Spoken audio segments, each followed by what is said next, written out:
Bienvenue dans cette nouvelle revue de moi-même, Jetfire. Cette fois-ci, Iron Knight et Ratchet Universe, des figurines qui ont sorti en 2008-2009.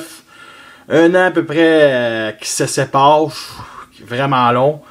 Ils ont commencé bien entendu par Iron Knight, le second d'Optimus, un des seconds d'Optimus, et Ratchet, un personnage principal aussi. Le premier...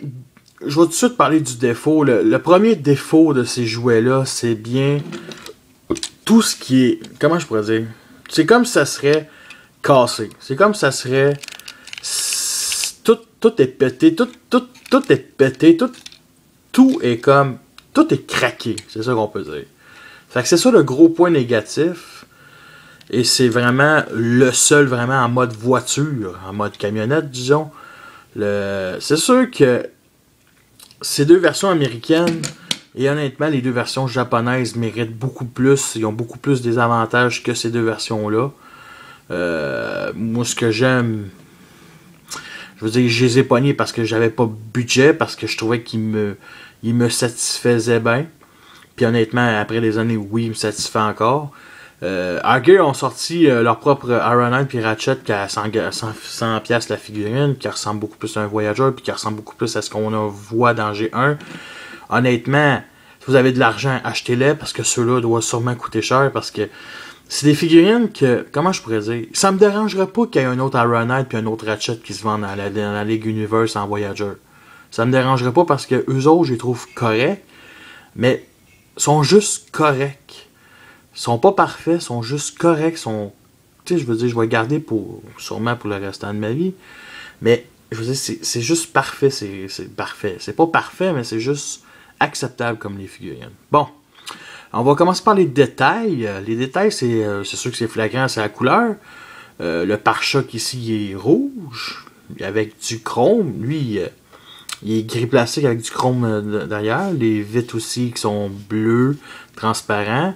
C'est un truck VUS. C'est même pas un VUS, c'est un truck comme on voit dans les rues souvent. C'est la suite logique d'Iron Knight et Ratchet. Et ce qui est intéressant aussi avec les détails, c'est que le fameux torse vitre est en arrière ici, comme ça. Ça fait il aurait pu faire comme ici, comme ça. Et ce qui est encore plus intéressant aussi, c'est la transformation. La transformation, elle est géniale, elle est ingénieuse. Bon, on continue les détails.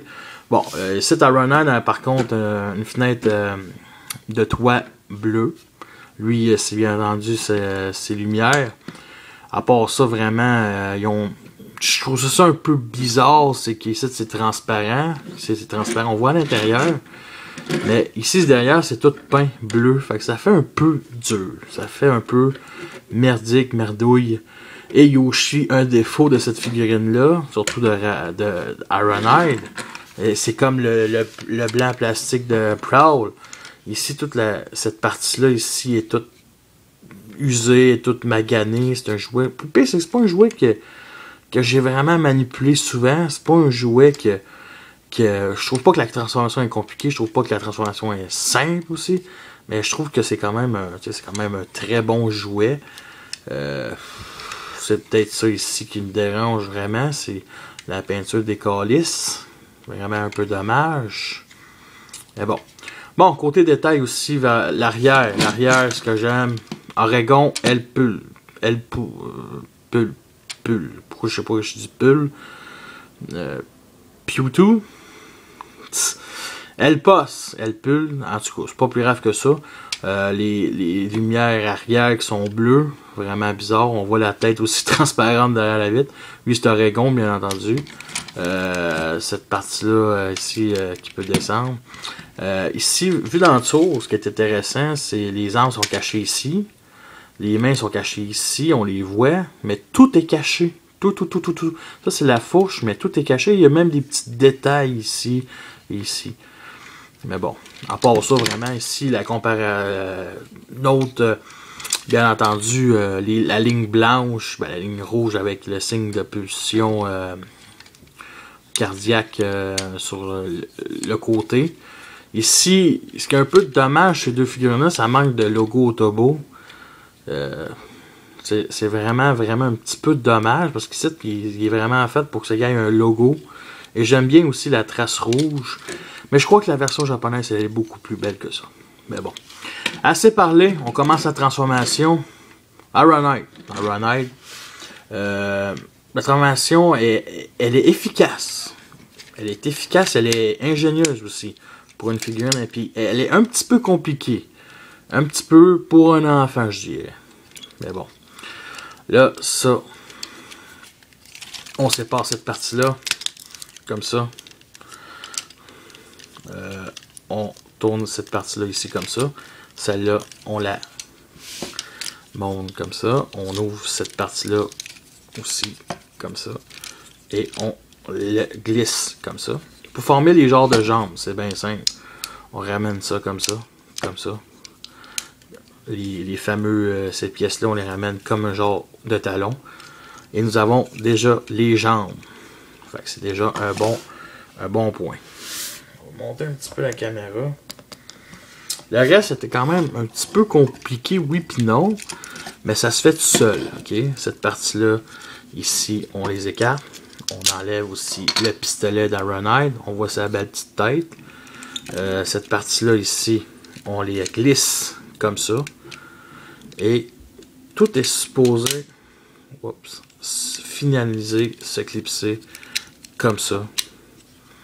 Et on monte cette partie-là ici pour former le torse. Et c'est là que le logo Autobot est. Le seul logo Autobot.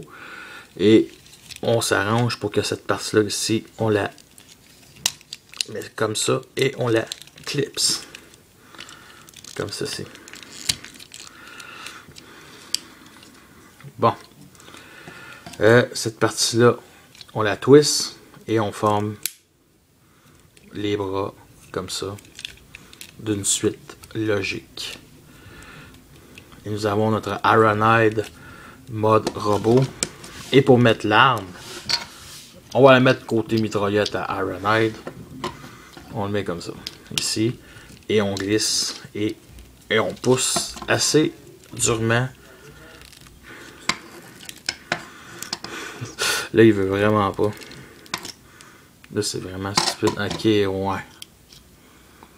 Ah mon dieu. Je pense que la... Ok, non. C'est ça. La fameuse lame à l'intérieur, elle était un peu coincée de côté. Fait que là, ça fait, on l'enclipse. Et nous avons notre Aronite mode Ratchet en mode robot. Ce qui différencie les deux en mode robot, c'est carrément la couleur. Ce que j'aime avec ce Aronite là, je vous parlais de Aronite Animated, que sa couleur était vraiment orange. Celle-là, elle est un petit peu plus mieux. Au moins il y a ça. Bien entendu, Ratchet, le torse, le signe Autobot est ici. Il n'y a pas de pièce grise. C'est juste c'est noir avec un signe Autobot. Ça a l'air vraiment d'un collant. Ici, bien entendu, les jambes, c'est le devant du véhicule. Honnêtement, là, c'est un jouet très intéressant. Pas parfait parce qu'il y a un énorme backpack qui est le point négatif en mode véhicule, en mode robot, qui est vraiment un putain de gros point négatif, sérieux. Mais en tout cas, c'est vraiment le seul point vraiment. Sinon, la version japonaise sont beaucoup plus belles, beaucoup meilleures aussi. Les deux armes aussi, ce qui est intéressant, c'est que les deux sont pareils. Fait que tu as un côté où une mitraillette tourelle qui sort. Puis l'autre côté, c'est une lame comme Ratchet. Fait que c'est vraiment un jouet qui a été fait pour les deux. C'est sûr que c'est très intéressant comme concept. Et ce qui est encore plus intéressant, c'est quand tu as les deux, ben, Aronite peut avoir un double canon. Et il faut l'avouer que ça, il est extrêmement badass. Quand il y a les deux canons, on rappelle un peu un peu les films. Mais honnêtement, c'est des jouets que c'est rare que je manipule puis que je sors vraiment de mon étagère. Parce que ce Ratchet-là est fragile au niveau ici qui n'arrête pas de se détacher. Mais bon. En part ça, vraiment, j'aime le visage chromé de Ratchet. Et il y a aussi un autre point négatif, mais je sais pas si c'est vraiment l'exemplaire. Ici, où est-ce que sa tête, ça risque de pencher, fait que la tête est vraiment penchée. Mais j'ignore parce que si mes deux exemplaires font pareil, je sais pas s'il y en a vous autres qui font pareil, mais j'espère que on peut ramener ça parce que j'ai jamais trouvé une solution. J'ai essayé de forcer, ça ne pas trop. Et il y a aussi son visage qui est très intéressant, comme je dis. Mais ce qui est un peu dommage, c'est qu'ici, c'est un genre de crête. Dans G1, c'est noir, là, c'est rouge. Puis ça, c'est vraiment dommage parce que ça y fait dur, ça le fait dur. C'est dirait un visage de Prowl, Boucled ou Knohoff, là. Mais bon, à part ça, vraiment, là, c'est pas moi qui va chialer là-dessus, mais là, vraiment. Il y a aussi du light piping bleu qui sort vraiment bleu. Mais là, la manière dont je vous le mets, ouais. Il dirait qu'il y a vraiment une grosse bedaine.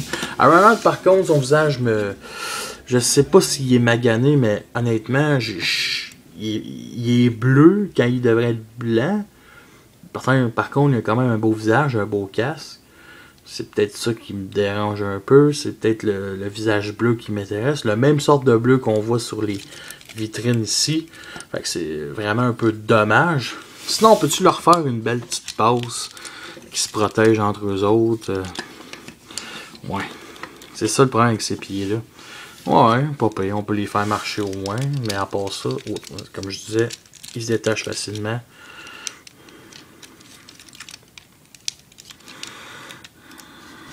Ouf. Ouais. Plus ou moins.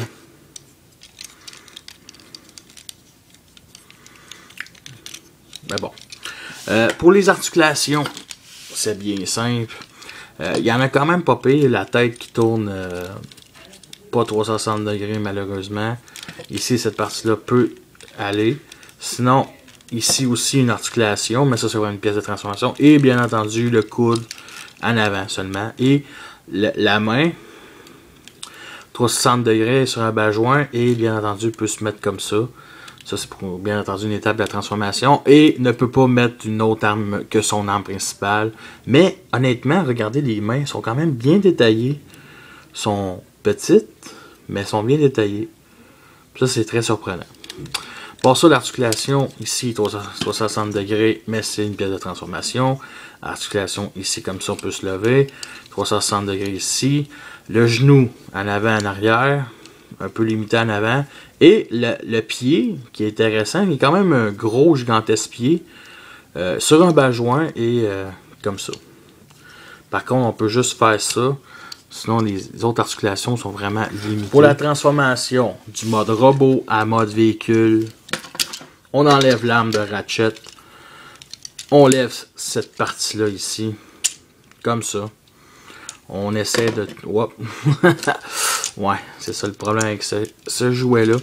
On en remet comme du monde les jambes. Comme ça.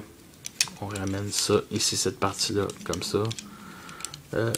On lève ça comme ça aussi. Bon. Là, par contre...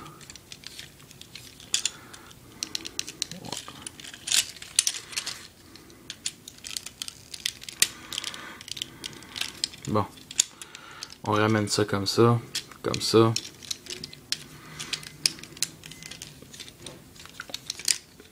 Comme ceci. Bon. Comme ceci. On ramène les jambes comme ça. Oui, bien entendu, on twist cette partie-là pour ramener ça vers l'avant. Comme ça. Bon. L'arrière. On lève cette partie-là.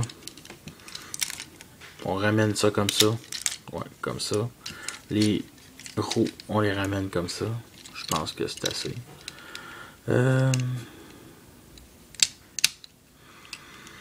Cette partie-là, on la tourne comme ça, comme ceci. Là, cette partie-là aussi, on la vire comme ça. On la place correctement, ben là, comme ceci. Même chose l'autre bord. Foutu bras qui n'arrête pas de s'enlever, à un moment donné, ça gosse. On la remet comme ça, comme ceci. On tourne cette partie-là, on la descend. Le membre, on le met comme ça. Et tout est supposé s'éclipser correctement. J'ai pas passé une étape de trop. Je remets les fameuses ici comme ça. Bon. Là, c'est pas juste une étape, c'est cette partie-là aussi qui se détache. Bon, j'aurais dû faire un renard à la place. Bon, comme ça. On ramène ça comme ça. Check l'autre bord pareil. Comme ça. Là, cette partie-là encore, elle se détache. On met ça comme ça. Bon, comme ça. Et on descend cette partie-là. Bon. Comme ça. Comme ça. Comme ça. Comme ça. On finit tout parce que c'est clipsé. Bon, je pense que c'est parfait. Bon, j'ai pas eu trop de difficultés, ben. Bon. Et bien entendu, on s'arrange ici pour que les mains soient plus vers l'avant pour mettre la fameuse mitraillette en arrière. Et on place ça comme ça. Faut oublier que ce petit trou ici se met comme ça.